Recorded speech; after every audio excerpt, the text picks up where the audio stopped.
Good morning, everyone. Welcome to our morning daily devotional.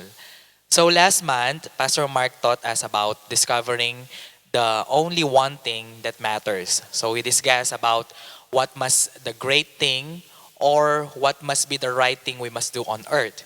It is all about discovering our real purpose in life. And even this Sunday, Sister Arbile explained about the meaningfulness of life with God. And now, today, allow me to share a reinforcement or message entitled, The Conclusion of the Whole Matter. Alam nyo dati, akala ko dati that when you have everything, you will have satisfaction in life.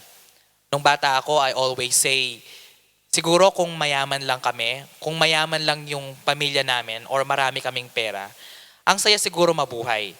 Siguro if na-achieve ko ang mga bagay na ito, if ma-achieve ko yung mga bagay na ito, ang sarap siguro mabuhay.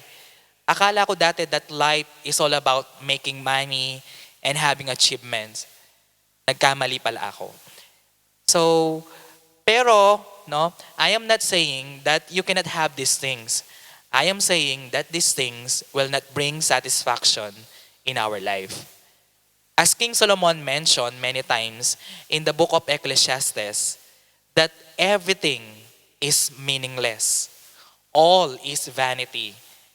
Everything under the sun is meaningless. Ano bang meron kay King Solomon? Bakit niya nasabi na walang kabuluhan ang lahat?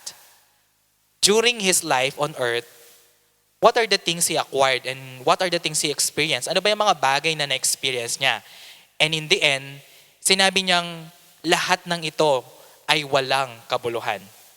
Unang-una sa lahat, pleasure. Solomon had everything. He had 700 wives and 300 concubines. He bought slaves, napakarami niyang mga alipin. He had every form of entertainment.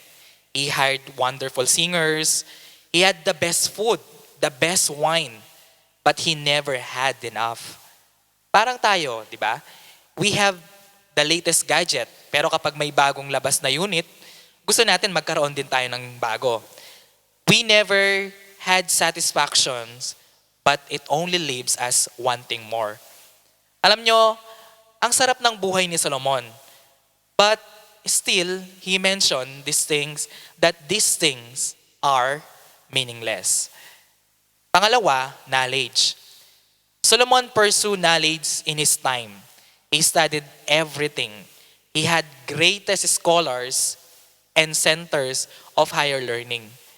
Just like us, di ba? We want to gain knowledge. We want degrees, graduate degrees and PhDs.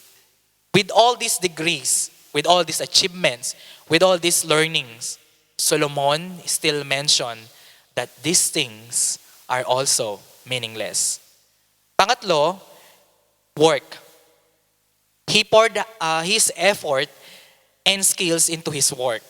He built temple, palaces, vineyard, gardens, parks, and reservoir. Just like nowadays, di ba? Many people invest their lives into their jobs and careers. But again, Solomon says that these things is also meaningless.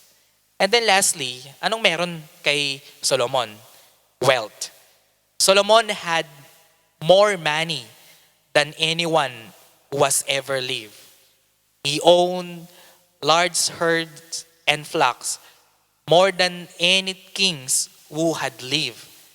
He collected great sums of silver and gold, but he still mentioned that money is also meaningless.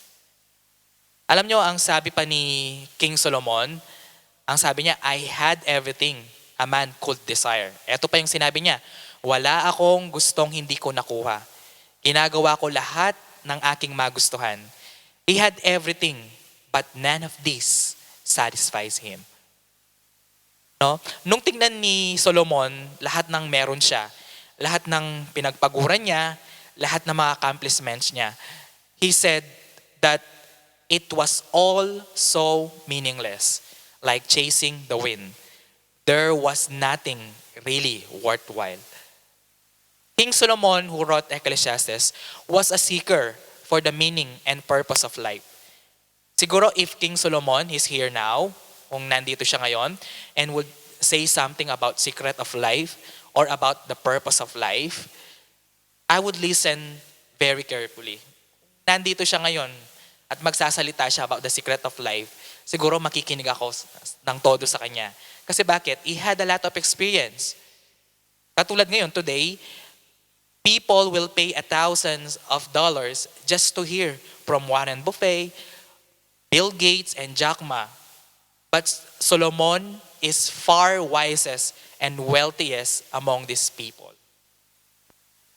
Now, are you ready to listen or are you excited na malaman yung binitawan niyang salita at the end of the book of Ecclesiastes? Kasi naintriga ako dito eh. When Solomon had everything, when he experienced everything, when he saw everything, and when he observed everything, the entirety of his life came with this conclusion. Ano ba yon? So, in Ecclesiastes 12, verses 13 to 14, ang sabi dito that, let us hear the conclusion of the whole matter. Fear God and keep His commandments, for this is the whole duty of man. For God shall bring every work into judgment with every secret thing, whether it be good or whether it will be evil. There is nothing wrong that you have everything, but everything apart from the Lord is nothing. Everything is meaningless without God. Mayaman ka nga, wala ka naman takot sa Diyos. Matalino ka nga, hindi ka naman sumusunod sa Panginoon. Kapatid, walang kwenta lahat ng pinagpapaguran natin. Walang mali sa pagkakaroon ng magandang trabaho, walang mali sa pagiging matalino, at walang mali sa pagkakaroon ng pera or pagkakaroon ng business. Education is good, your job, your wealth, your business are blessings. Pero kapag hindi nakasama si Lord sa mga plano mo sa buhay, alam mo, everything you are doing is meaningless. We need to fear God. Fear God simply mean to reverence, love, and serve Him. Obey His commandments. Prioritize Him above all things.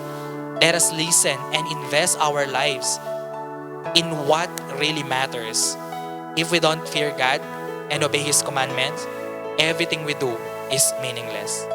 Let us pursue Christ and He will bring fulfillment into your life. Tayo po'y manalangin. Lord, thank you for the gift of life. You are our Creator. We declare, Lord, that apart from you, we can do nothing. My life is meaningless without you.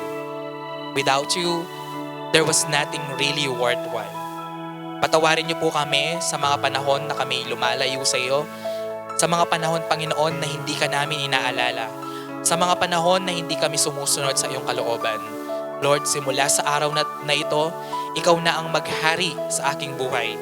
Ang iyong kalooban ang mapangyayari sa aking buhay, at ikaw ang maitaas sa aking buhay. Maraming salamat po sa iyong papuri, sa iyong pasasalamat, sa matamis na pangalan ni Jesus. Amen.